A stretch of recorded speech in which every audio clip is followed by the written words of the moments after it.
சுபா இந்த டிராஃபிக்கில் ஹாஸ்பிட்டலுக்கு வர்றதுக்குள்ளேயே போதும்னு ஆயிடுது.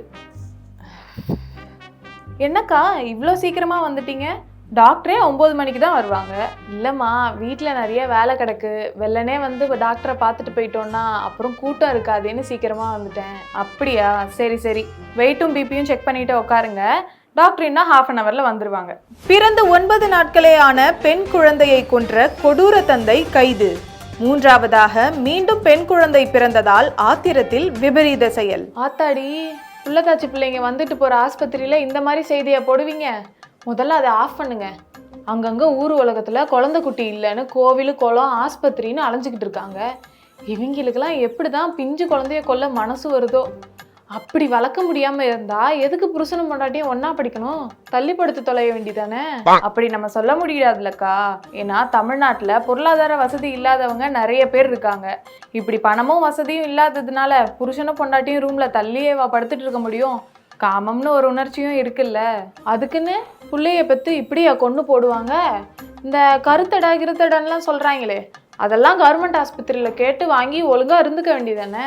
சரிதான், இந்த வசதியை பற்றிலாம் தெரியாதவங்க அட்லீஸ்ட் குழந்தைய பெற்றதும் தங்களால் வளர்க்க முடியலன்னா அது இருக்கு பாருங்க, அந்த தொட்டிலையாவது போட்டு போயிருக்கலாம். தொட்டிலா? அது என்ன தொட்டிலு? அது வேற ஒன்றும் இல்லைக்கா, தமிழக அரசு கொண்டு வந்த ஒரு திட்டம் தான் இது. குழந்தைய பெற்றதுமே என்னால் வளர்க்க முடியல, வசதி கம்மியாக இருக்குது அப்படின்னு நினைக்கிறவங்க குழந்தைய கொண்டு வந்து அந்த தொட்டிலில் போட்டுட்டாலே போதும். அரசாங்கமே அந்த குழந்தை வளர்க்குறதுக்கான எல்லா வசதிகளையும் ஏற்படுத்தி கொடுக்கும். அது மட்டும் இல்லாமல் குழந்தைய தத்தெடுக்கணும்னு சில பேர் நினைப்பாங்க இல்லையா, அவங்களுக்கும் இந்த குழந்தைய தத்து கொடுத்துருவாங்க.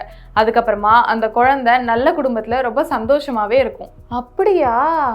பெத்த குழந்தைய இப்படி தொட்டிலில் போட்டா ஏன் குழந்தைய கொண்டாந்து தொட்டிலில் போட்டிங்கன்னு போலீஸ் பிடிச்சி கேள்வியெல்லாம் கேட்க மாட்டாங்களா? அதெல்லாம் ஒன்றுமே பண்ண மாட்டாங்கக்கா. குழந்தைய வளர்க்க முடியல அப்படின்னா இப்படி தொட்டிலில் கொண்டு வந்து போடுறது எவ்வளவோ மேலு. ஏன்னா நிறைய பேர் இந்த மாதிரி கொன்று போட்டுடுறாங்க. காடு மேடுன்னு அந்த குழந்தைய அப்படியே போய் போட்டுட்டு வந்துடுறாங்க. இது அந்த குழந்தையோட உயிருக்கே ஆபத்து. ஒருவேளை உங்களுக்கு பொருளாதார வசதி ரொம்ப கம்மியாக இருக்குது அப்படின்னாலும் சரி, இல்லை வேற எந்த காரணத்தினாலும் நீங்கள் அந்த குழந்தைய வளர்க்க முடியாமல் போனாலும் சரி, அழகாக அந்த குழந்தைய தூக்கிட்டு வந்து இந்த தொட்டிலில் போட்டாலே போதும். இதுக்காக அந்த பெற்றவங்களை எந்த வகையிலையும் அரசாங்கம் தண்டிக்காது.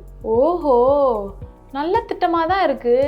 இந்த திட்டத்தை எப்போ கொண்டு வந்தாங்க? இந்த தொட்டி எங்கெல்லாம் இருக்கும்? இந்த திட்டத்தை 1992 கொண்டு வந்துட்டாங்கக்கா.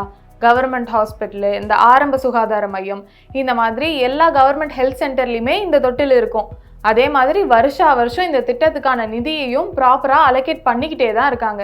அட ஆமாப்பா, இப்போதான் நினைவுக்கு வருது. 2 வருஷத்துக்கு முன்னே எங்கள் வீட்டுக்கு பக்கத்தில் இருக்க புதரில் இப்போ பிறந்த ஒரு ஆம்பளை பிள்ளைய நல்லா செவன்னு இருந்துச்சு. யாரோ போட்டுட்டு போயிட்டாங்க. அதை காப்பாற்றி மருத்துவம்லாம் பார்த்து ஏதோ திட்டத்துக்கு கீழே அரசாங்கத்துக்கிட்டே ஒப்படைச்சிட்டோன்னு சொல்லியிருந்தாங்க. அந்த திட்டம் இந்த திட்டம் தானா? ஆமாம், அது இதே திட்டம் தான். நீங்கள் ரோட்டில் போகும்போது ஏதோ கைவிடப்பட்ட குழந்தைய பார்க்குறீங்க. அந்த குழந்தை வந்து பிறந்த குழந்தையா இருந்தாலும் சரி, இல்லை 18 வயசுக்கு கீழே இருக்க எந்த வயசில் இருக்க குழந்தையா இருந்தாலும் சரி, ரொம்ப கைவிடப்பட்ட குழந்தையா அதுக்கு இருக்குது, அந்த குழந்தைய சுற்றி பெற்றவங்க யாரும் இல்லை அப்படின்னா உடனே நீங்கள் என்ன பண்ணுறதுன்னு பயப்படவே வேண்டாம். 1098 அப்படிங்கிற நம்பருக்கு கால் பண்ணாலே போதும். அவங்களே என்ன பண்ணணும்னு ப்ராப்பராக கைட் பண்ணுவாங்க. அப்படி இல்லைனா அவங்களே அந்த குழந்தைய வந்து பத்திரமா கூட்டிகிட்டு போயிடுவாங்க. அது சரி, ஆம்பளை பிள்ளையோ பொம்பளை பிள்ளையோ நல்லபடியாக பெற்று வளர்ப்போம். இல்லை வளர்க்குறதுக்கு வசதி இல்லைன்னா இந்த திட்டத்துக்கு இல்லையாவது அரசாங்கத்துக்கிட்ட ஒப்படைச்சிட்டு போயிடணும். அதே தான். அப்புறம் கேட்க நினச்சேன் கண்ணு, இந்த குழந்தையெல்லாம் வேண்டாம்னு நினச்சா அந்த கருத்தடை சிகிச்சை எல்லாம் இருக்காமே, அதெல்லாம் பற்றி கொஞ்சம் சொல்ல. என் பக்கத்து வீட்டு பரமேஸ்வரி கேட்டுச்சு. கதையாக சொன்னால் கேட்டுக்கிட்டே இருப்பீங்களே. டாக்டர் வந்துட்டாங்க, முதல்ல நீங்கள் தான் போகணும். ஃபஸ்ட்டு போய் டாக்டரை பாருங்கள். அப்புறம் இந்த கருத்தடை சம்மந்தமாக கேட்டிங்கல்ல, அதை பற்றி ஹெல்த் ஸ்டுடியோன்ற சேனலில் டாக்டர் ஜெயஸ்ரீ ரொம்பவே தெளிவாக சொல்லியிருக்காங்க. அந்த லிங்க்கை உங்களுக்கு ஷேர் பண்ணுறேன். நீங்களும் பார்த்துட்டு மற்ற எல்லாருக்கும் ஷேர் பண்ணி விட்டுருங்க. சரியா? சரிம்மா. என்ன பார்க்குறீங்க? நீங்களும் இந்த வீடியோவை எல்லாருக்கும் ஷேர் பண்ணி அவேர்னஸை க்ரியேட் பண்ணுங்கள். இதே மாதிரி இன்னும் நிறைய ஹெல்த் ரிலேட்டடான இன்ஃபர்மேட்டிவான வீடியோஸ் பார்க்க ஹெல்த் ஸ்டுடியோவை மறக்காமல் சப்ஸ்கிரைப் பண்ணிவிடுங்க.